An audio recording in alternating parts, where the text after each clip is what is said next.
Hello everyone, this is Salman Abir from Scapers arena.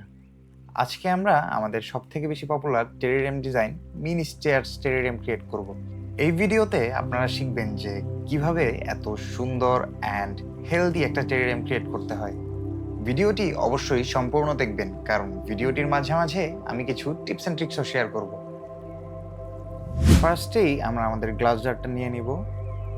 আমি সবসময় glass জারটা আইসোপ্রোপল alcohol অথবা ওই টাইপেরই কিছু একটা ডিসইনফেক্টেন্ট দিয়ে ক্লিন করে নিই, কারণ এতে ফাঙ্গাস হওয়ার চান্স কমে যায়। ফার্স্টেই আমরা আমাদের ড্রেনেজ লেয়ারটা দিব। এই লেয়ারটা খুব ইম্পর্টেন্ট, কারণ এই লেয়ারে এক্সেস পানি চলে যায়। এই লেয়ারের জন্য আমি নর্মালি লাভা চিপস প্রেফার করি। অনেকে স্যান্ড বা নর্মাল স্টোন ইউজ করে, বাট আমার মতে লাভা চিপসই সব থেকে বেশি বেস্ট। নেক্সটে আমরা একটা উইন্ডো স্ক্রিন মেশ কেটে নিব। এটি একটি সাবস্ট্রেট ব্যারিয়ার হিসেবে কাজ করে। তার উপরে আমরা দিব অ্যাক্টিভেটেড চারকোল। এখানে যদি আপনার কাছে অ্যাক্টিভেটেড চারকোল নাও থাকে, আপনি নর্মাল কয়লাও ইউজ করতে পারেন, বাট এই লেয়ারটা নর্মালি স্কিপ করা যাবে না, কারণ এই লেয়ারটাই টেরারিয়ামের এনভায়রনমেন্টটা ক্লিন রাখে। যদি আপনার সয়েলের মধ্যেই অ্যাক্টিভেটেড কার্বন দেয়া থাকে, তাহলে আপনি এই লেয়ারটা স্কিপ করতে পারেন। নেক্সটে আমি ইউজ করব আমাদের টেরারিয়াম সয়েল মিক্স। এই সয়েল মিক্সটা আমি নিজেই বানাই। আপনারা যদি এই সয়েল মিক্সটা নিজেই বানাতে চান, আমি এই সয়েল মিক্সের ইনগ্রিডিয়েন্টসগুলো লিস্ট করে দিয়ে দিচ্ছি। আমি সবসময় আমার টেরারিয়ামের ফ্রন্টে সয়েল লেয়ারটা কম রাখি অ্যান্ড ব্যাকে টেরারিয়ামের সয়েল মিক্সটা আরও স্লোপ করে দিই। এতে টেরারিয়ামের ডেপথ অফ ফিল বেড়ে যায় অ্যান্ড টেরারিয়ামটা আরও বড় মনে হয়। এরপর হচ্ছে এই টেরারিয়ামটা বানানোর সব থেকে বেশি ডিফিকাল্ট পার্ট। এখন আমরা টেরারিয়ামটার স্টেয়ার্সটা বানাবো। এই স্টেয়ার্সটা বানানোর জন্য আগে আমি ফসিল স্টোনের চিপস ইউজ করতাম, বাট এই স্টোনটা এখন আর পাওয়া যায় না। এ কারণে আমি এখন ছোট ছোট পাতলা ড্রাগন রক ভেঙে ওগুলাকে শেপ দিয়ে নিই। ড্রাগন রক ভাঙা খুবই সহজ। একটা প্লায়ার দিয়ে বা একটা ব্লেড দিয়েও আপনি কেটে কেটে কেটে কেটে এটাকে শেপ দিতে পারবেন। এক্ষেত্রে সব থেকে ভালো হবে যদি আপনি থিন শেপের ড্রাগন রক কিনতে পারেন। এইটা খুবই সময় সাপেক্ষ একটা কাজ। সব থেকে ভালো হয় যদি আপনি ধৈর্য নিয়ে এই কাজটা করেন, কারণ তাড়াহুড়ো করলে স্টেয়ার্সটা সুন্দর হবে না। স্টেয়ার্সটা বানানোর সময় সর্বপ্রথম বড় শেপের স্টোনগুলো নিচে দিবেন অ্যান্ড আস্তে আস্তে উপরের দিকে ছোট শেপের স্টোনগুলো ইউজ করবেন।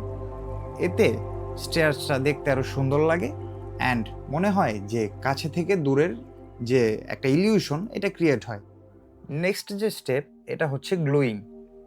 আপনি যদি আপনার টেরারিয়ামটা বাসায় রাখেন, মানে কোথাও যদি আপনি টেরারিয়ামটা মুভ না করেন, তাহলে এই স্টেপটা আপনি স্কিপ করতে পারেন।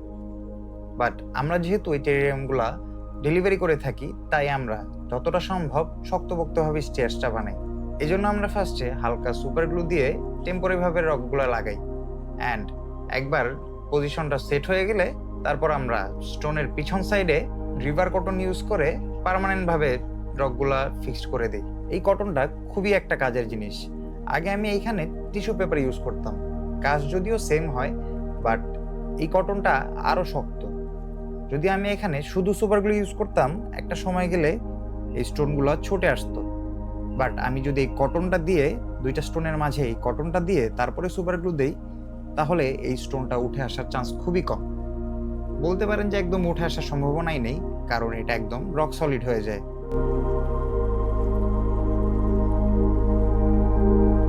স্টেয়ার্সটা শুকিয়ে গেলে তারপরে আমরা এটাকে পজিশন মতো বসিয়ে এটার উপরে ঘরটাও সুপারগ্লু দিয়ে লাগিয়ে দিই।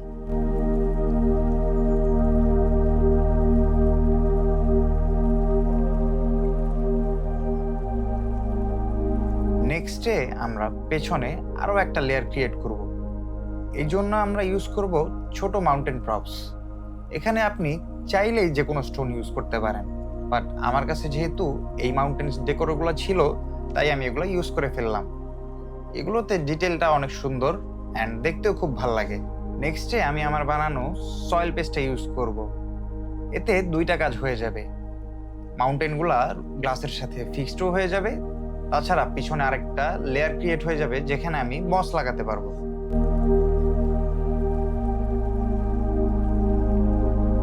হার্ডস্কেপিং এর কাজ আমাদের অলমোস্ট শেষ। নেক্সট স্টেপ হচ্ছে প্ল্যান্টস অ্যান্ড মস লাগানো। ফার্স্টে আমি আমার খুব পছন্দের একটা মস, ডিক্রেনাম মসটা ইউজ করব। এখানে আমি আগে কুশন মস ইউজ করতাম, বাট এই মসটা আমার কাছে কুশন মসের থেকে ভালো সার্ভাইভ করেছে, যে কারণে আমি এই মসটা ইউজ করতেছি। টেরারিয়ামে মস লাগানো খুবই সহজ, বাট এই জিনিসটাই অনেকে খুবই কমপ্লিকেটেড করে ফেলে।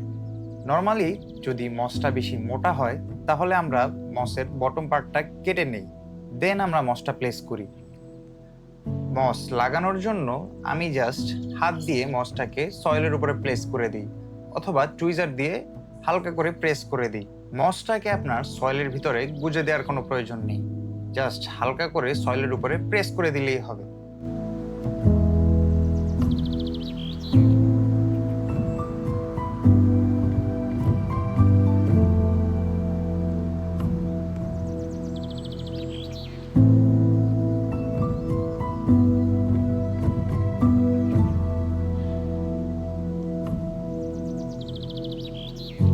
নেক্সটে আমি যে মসটা ইউজ করব সেটা হচ্ছে শীট মস। ডিক্রেনাম মস খুবই স্লো গ্রোয়ার একটা মস, এ কারণে আমি এটা রাইট সাইডে ইউজ করেছি। বাট লেফট সাইডে আমি একটা জাঙ্গল ফিল নিতে চাই, যে কারণে আমি শীট মসটা ইউজ করতেছি। এই মসটা খুবই ফাস্ট গ্রো করে, অ্যান্ড ফাস্ট গ্রো করে এটা খুবই থিন অ্যান্ড লম্বা লম্বা হয়ে যায়। এখন যদিও দেখতে এটাকে ফ্ল্যাট মনে হচ্ছে, বাট খুব শীঘ্রই এটা লম্বা হয়ে যাবে।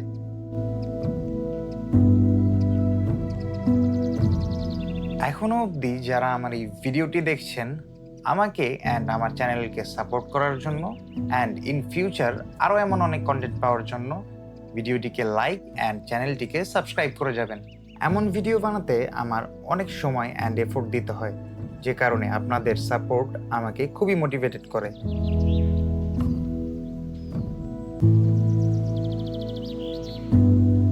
ফ্রন্ট সাইড অ্যান্ড ব্যাক সাইডের ট্রানজিশনটা আরও স্মুথ করার জন্য আমি এখানে আরও একটা মস ইউজ করব।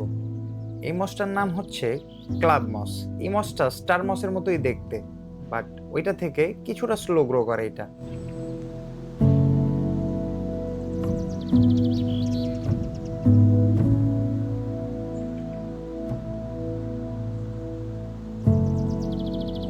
এই টেরারিয়ামটার ফ্রন্ট সেকশনে আমি রিভার স্যান্ড ইউজ করতেছি।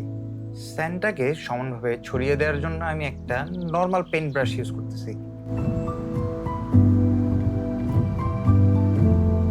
আমাদের মস লাগানোর শেষ, এখন হচ্ছে আমাদের প্ল্যান্টস লাগানোর পালা। ফার্স্টে আমি লেফট সেকশনের এই গ্যাপটা ফিল আপ করার জন্য একটা মিনিয়েচার ফার্ন ইউজ করব। নেক্সটে আমি ইউজ করব আমার খুবই পছন্দের একটা মস, আমব্রেলা মস। এখানে আমি খুব একটা বেশি কালারফুল প্ল্যান্টস ইউজ করব না, জাস্ট একটা ছোট ফিডোনিয়া পিঙ্কের কাটিং ইউজ করব। নেক্সটে আমি ইউজ করব কিছু ফাইকাসের কাটিং। এটি হচ্ছে ফাইকাস মিনিমা, এটা খুবই ফাস্ট গ্রো করে। এরপর আমি ইউজ করতেছি সেলাজিনেলা ব্লু।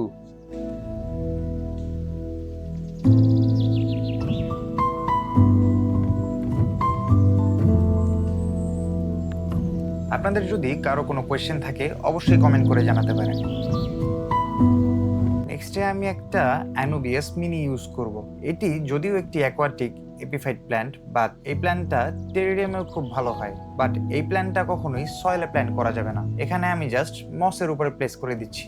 আমাদের এই টেরারিয়াম বিলটা কমপ্লিট। এখন জাস্ট আমি কিছু ফিল্টার পানি স্প্রে করে ঢাকনাটা লাগিয়ে রাখবো, অ্যান্ড ডেইলি 8 থেকে 10 ঘন্টা এলইডি লাইটের নিচে রাখবো।